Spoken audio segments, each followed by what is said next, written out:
Ini para politisi ini terlalu banyak bicara ya. Penegakan hukum yang pasti aja tidak bisa ya. Mafia hukum tidak bisa diberantas. Mau KUHP ganti 100 kali juga percuma bila pelaksanaannya semua tidak sesuai. Bila pelaksanaannya sesuka-suka para penegak hukum.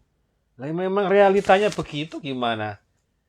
Padahal sebetulnya Mahkamah Agung punya kemampuan mengambil langkah radikal kan. Tapi pasti karena proteksi politik itu Markus ini lolos saja tuh. Itu masalahnya cuma itu. Si Hakim Agung mau katakan kami mampu tapi hilangkan proteksi politik, kira-kira itu tuh. Jadi sekali lagi soal moral Mahkamah Agung justru jatuh karena melihat atau menyatakan diri tidak mampu. Markusnya merasa oke, kalau Anda nggak mampu kita akan merajalela tuh. Kan itu sinyal supaya Markus terus terus memperbanyak kasus-kasus maklar itu kan. Jadi sekali lagi wilayah-wilayah hukum kita betul-betul patah kaki-kakinya.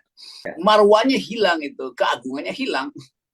Jadi paradoksnya berlangsung, keadilan tertinggi diharapkan ditunjukkan jalan menuju keadilan itu oleh Mahkamah Agung. Sekarang Mahkamah Agung bilang enggak, kita nggak ada lagi jalan itu. Silakan cari jalan menyimpang tuh. Jadi beroperasilah Markus ini dengan backup politik dan merajalela di situ tuh. Jadi ini kalau saya bayangkan apa sebetulnya yang diputuskan ketika hakim itu mengatakan kami angkat bendera putih itu. Jadi Mahkamah Agung dibubarkan aja kan. Kan sebetulnya fungsinya itu kan. Fungsi untuk menahan Markus itu ada di Mahkamah Agung. Lalu bentengnya jebol itu. Dia bilang oh kita nggak mampu halangi lagi itu. Artinya dia menyingkir dong. Orang udah angkat bendera putih yang mestinya udah dipanggil PMI aja palang merah supaya dievakuasi itu. Jadi perlahan-lahan penegakan hukum berhenti, perlahan-lahan korupsi merajalela tuh. Sementara Pak Jokowi menganggap bahwa saya akan memimpin pemberantasan korupsi. Markus bilang, iya lu pimpin aja, aparat lu aja kalah sama kita kok. Bahkan belum perang mereka udah kalah itu. Jadi sinyal keadilan pasti udah tertutup tuh. Kita nggak punya harapan lagi dengan sistem hukum kita. Menegakkan hukum oke, tapi tidak boleh menegakkan hukum dengan melawan hukum. Karena kalau dilakukan tanpa pro justia, itu bukan menegakkan hukum. Sama aja mereka penjahat berseragam. The law is public. Konsekuensi hukum adalah keadilan.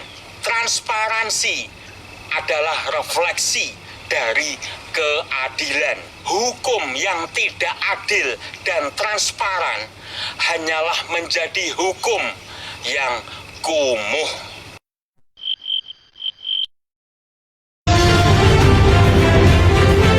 Reformasi begini, wow, perubahan lembaga, budaya begini begitu.